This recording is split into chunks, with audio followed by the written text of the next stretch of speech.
Alright, Hazemega here, and welcome to another desktop anime figure show and tell with M4A1 from Girls Frontline, alright? The mobile game Girls Frontline. Alright, so Hazemega kind of bought this one on a whim, alright? Hazemega is not the biggest fan of M4A1. I think she's really pretty, but I don't like her character.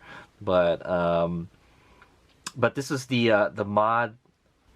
doesn't say. This is the Mod 3 version of M4A1, and as far as I know, as far as Hazemega knows, there's not that many figures out there of M4A1 Mod 3, and I think she's a freaking badass. Okay, she is freaking dope in their the Mod 3 form. All right, so this is kind of like a Nendoroid by Hobbymax and Sunborn. All right, it's a collaboration between Hobbymax and Sunborn. It's kind of like a copy of a Nendoroid, okay? The Good Smell Company Nendoroids. It's very similar to that, okay? I got this for 4,000 yen. That's about, I would say, around 40 US dollars. And it was about 1,640 yen to ship. That's like 15 bucks. So total damage to my door, about $55. Not too bad, all right? And I got her nice and safely, so... All right, and then let's go check a look at the box. All right, so it's you've got about an 80% window. Most of the front of the box is an 80% window, right? And she's got the Defy logo right here. Okay, if you guys don't know from the game, there's a certain team called Defy, all right, and she was part of that team for a while. All right, and then so it says mini series craft. So I'm guessing they might have more of these. I'm not really sure what other versions they have. All right, there are Nendoroids for different some of the different T-dolls is what I'm gonna say. Okay, and then here it says M4A1 Mod 3 Mini Craft Series. Okay, and then here it says Sunborn Network Technology X Hobbymax. All right, so that's a kind of a collaboration between them both. Sunborn is the company that makes the game, okay, and then Hobbymax is a producer of figures, all right, and then it says Minicraft Series 005, all right, so obviously they're gonna have more of these, all right. Probably they have the AR-15 is my guess. All right, and then there's some kind of like specs here for the rifle. All right, it's kind of sideways. I'll read a couple of them. It says it's an assault rifle. It weighs about 6.36 pounds. Let's see. It's kind of hard to read because some of the stuff is covering it, but that's what they got in the background. And it uses a 5.56 by 45 millimeter round. Okay, some nice little stuff they got on the packaging. Okay. Alright, and then you've got like a little chibi illustration of M4A1 Mod 3. That's what she looks like in the game. Alright, when you do the actual battles and stuff, they're in like kind of this super dimensional form. It says here Minicraft M4A1 Mod 3 right here. And then it's got the figure in different poses. Alright, so here you got her standing straight up, her with her rifle or carbine. She has the railgun. Alright, and then she's got the M4 crosswise. Basically, this and this are the same. Alright, and then you got Sunborn and Hobbymax down here again.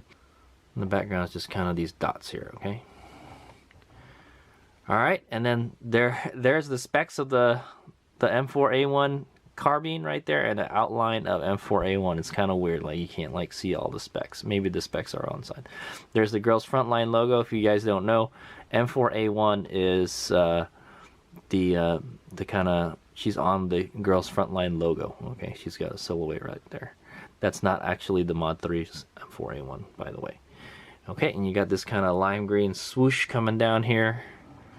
I like that they have that kind of black and like neon green touch, because that is like the color of her hair. All right, she has like black, this beautiful straight black hair, and then she's got that kind of green, little green part of her hair. So that's all the AR team dolls have that. Okay, they have a special color of their hair. Okay, and then here's the top. All right, Sunborn, Hobbymax, Team Defy. There you go. M4A1 Mod 3. It says Q and some stuff I can't read in Japanese.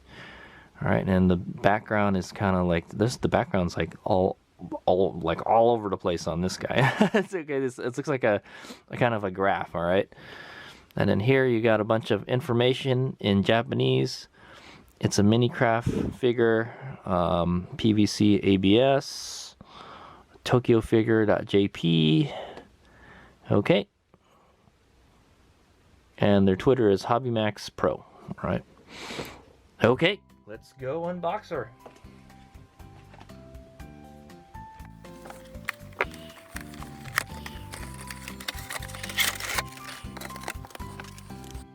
Okay, so the box is just kind of like a neon green color. Like I said, the color of her hair.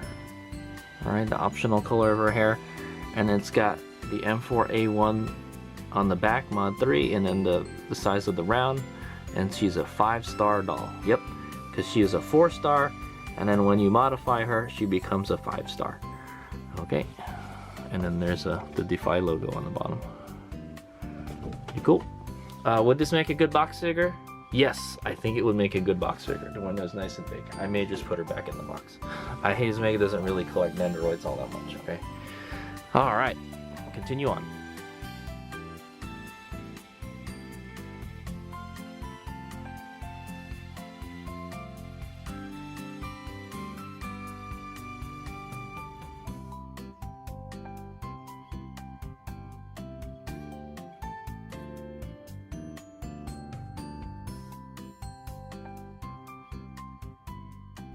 Okay, there she is. M4A1 Mod 3 in a Minicraft form. Alright, the Hobbymax version of a Nendoroid. Alright, so cool thing is it comes with this little card. It's like kind of like a certificate of authenticity, so you know it's legit. Code card. It says, "Dear customer, thanks for buying Minicraft series action figure Girls Frontline Tastify M4A1 Mod 3 version. This figure is a limited commodity totaling 4,000 sets. Notice your code." Okay, so I guess there's a code on the back. So this is probably the 1033 number, all right, to be produced. All right, so somewhere in the first thousands. All right, it comes with a instruction manual. I'm not really going to go over it. I think it's pretty self-explanatory. You can just kind of look at the pictures on the box and do it. There's an info card here from Hobbymax, but it's in Japanese. I can't read it.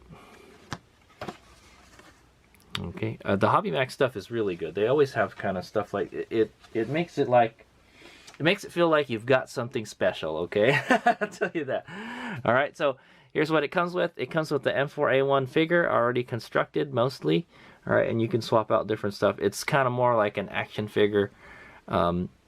So the way the base works is there's the base, all right, and then there's this little claw thing with a peg, all right, and it goes, one part goes in here, and then the other part attaches to the back of her hair, okay, and then so she's got two faces. She's got a closed mouth face and an open mouth face, basically, okay. That's pretty simple to replace. She comes with the M4A1 carbine, all right. And then she comes with 4 limbs. All right. Basically, they're to grasp. Yeah, to grasp stuff. Oh, she's got different legs. She's got another set of legs and another set of arms. All right. So right now this is like the kind of configuration where she's not holding anything. So if we want her to hold any of these weapons, we're gonna have to change the arms. Okay. So I guess we're gonna have to do that. And then this is the railgun. All right, this is the railgun, and it's shooting. All right, so I guess this little dealie goes down here, and then the handle pops out, and then it shoots. You know, it does a lot of damage. So the railgun is a pretty awesome weapon in the game. But you have to have less than 3. You have to have 3 or less members in your group that are still fighting to use it. Or else she just uses the M4. All right, and this one has the railgun on her back, like she normally carries it, but it's not. It hasn't been deployed yet. Okay, this is what it looks like when it's deployed. All right, so that turns into this. Got it? Good. All right. So yeah, let me I don't think I don't think I'm going to be too descriptive of this. This is kind of more of an action figure. So I'm just going to pose her, and then and that'll be the end of the figure show and tell. We'll kind of go over some of the highlights of the figure, okay? All right. So I'm going to go I'm going to see if I can equip the M4A1 weapon on. Okay, there she is. There she is with the M4A1 carbine. So she's got she's holding the M4 from the forward grip right here. All right, and then she can kind of grip the hand grip for the what's it, the pistol grip for the M4, but it's just like she doesn't hold it very well. Okay. That's what I'm gonna say. There's no other arms for her. Okay. There's another leg that like she's kind of, it's like an action leg, like she's moving or something, but yeah, that's pretty much how it's supposed to go. Like maybe you can tilt it more, but it's very hard to get it to pose. Okay, so it really, you can only do the certain the poses that she does, that they show you on the box. All right, so there it is.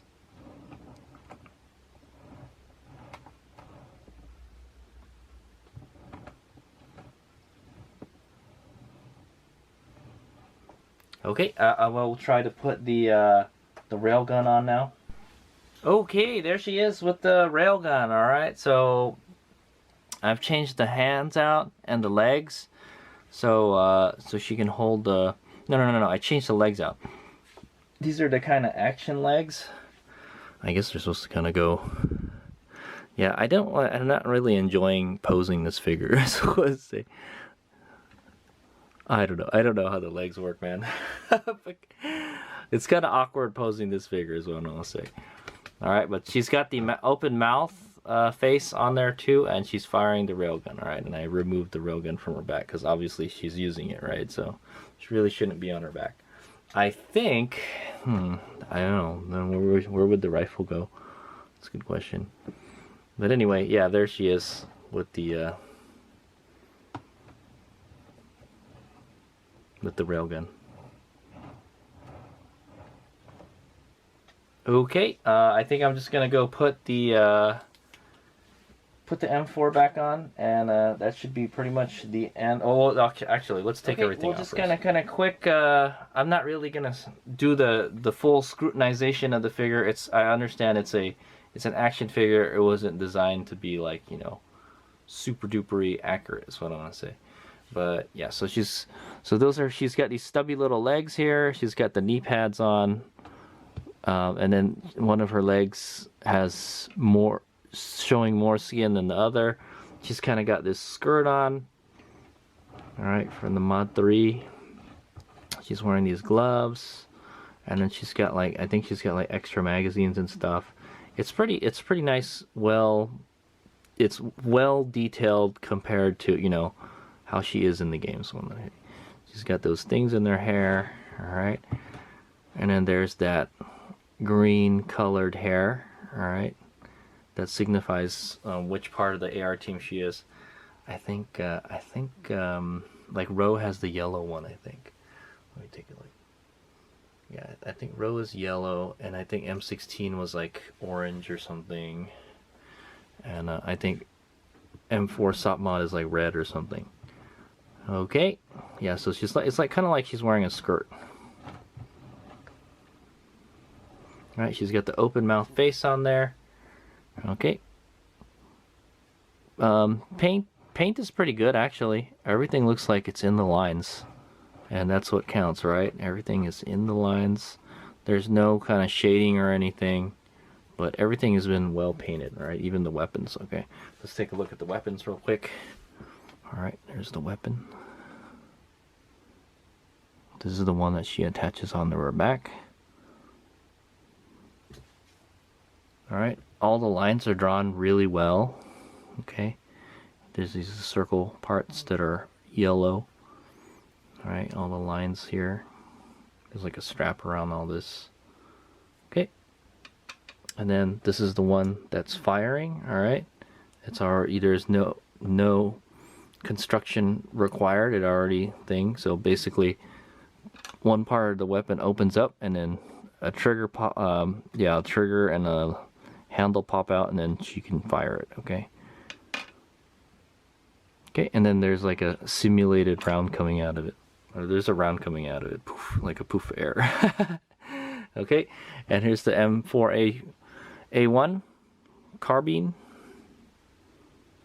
Okay, it's got a silencer on it. It looks like a flashlight and a red dot sight. Okay, and I think there's a, it looks like a PEC unit. Okay, the thing that they use so you can fight at night, you know. But I don't think it should be on top. It's supposed to be on the side, because that wouldn't really work. It's got a rail cover right here and a rail cover right here, but it has a vertical foregrip right here. It's got a I think that's a 20 round magazine with a little pull tab attachment on it. All right, rubber pull tab. Okay. And it's just like kind of all one color. It's not super dupery accurate. So it's alright. It's not the most detailed M4A1. Alright, is what I'm gonna say, but it looks bigger than it should be compared to the scale of the figure. And then and it has a rear sight right here. Okay, there's a rear backup iron sight is what that is. Okay, pretty cool. It is very similar. It is very accurate in regards to a real M4A1. Okay, have I fired her? Yes, I have fired a real M4A1. Okay, but it didn't look all decked out like this though. No, actually it was. It was pretty close to this. Didn't have a silencer though. Okay. Yep.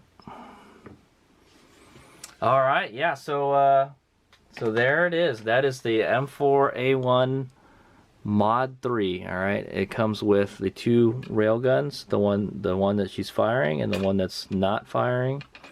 Okay, and then the carbine M4A1.